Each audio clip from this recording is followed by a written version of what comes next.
Israel और Hamas जंग के बीच अमेरिका के विदेश मंत्री कई दिनों से विदेशी दौरे पर हैं। जैसे पहले जॉर्डन गए थे, फिर वेस्ट बैंक पहुंचे, वहां फ़लस्तीनी नेताओं से बातचीत की, फिर तुर्की पहुंचे।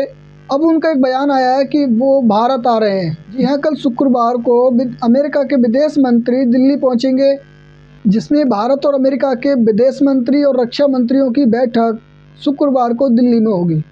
रिपोर्ट के मुताबिक इस बैठक में भारत और चाइना के बीच जो बॉर्डर पर तनाव चल रहा है उस पे होगी, और यूक्रेन और रूस के जो युद्ध चल रहा है उस पे होगी। गाजा इजराइल जो युद्ध चल रहा है इस पे चर्चा करेंगे, और भी कई सारे मुद्दों पर चर्चा करेंगे।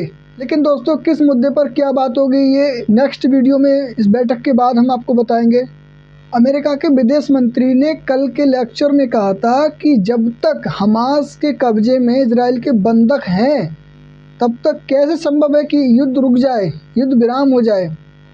ये अमेरिका के विदेश मंत्री ने कल कहा था। आप समझ सकते हैं इस बयान से इजराइल को क्या असर पड़ता होगा और कितना बढ़ावा मिलता होगा।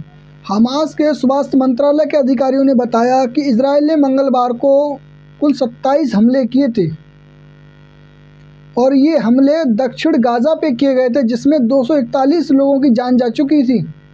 इससे पहले इजराइल ने बयान दिया और इजराइल ने कहा कि उत्तरी गाजा के जो लोग हैं वो उत्तरी गाजा को खाली करें और दक्षिण गाजा की तरफ जाएं। दक्षिणी गाजा में शांति है, वहाँ सेफ है, सुरक्षित हैं, वहाँ जाएं, वहाँ रहें, उत्तरी गाजा को खाली करें।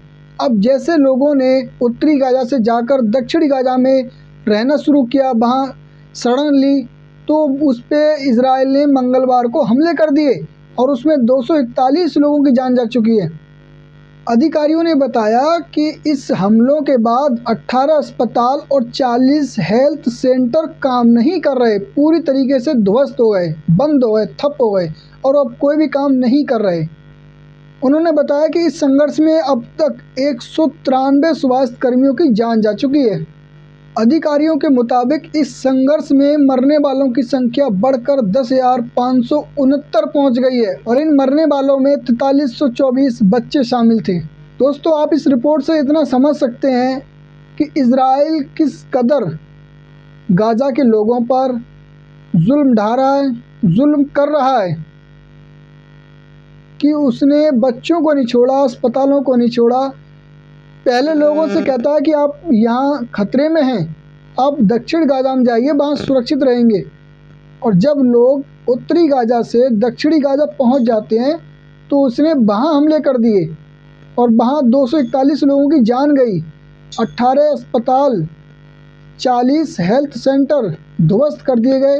इस रिपोर्ट से आप इजराइल की क्रूरता और बेरहमी अच्छे से समझ सकते हैं।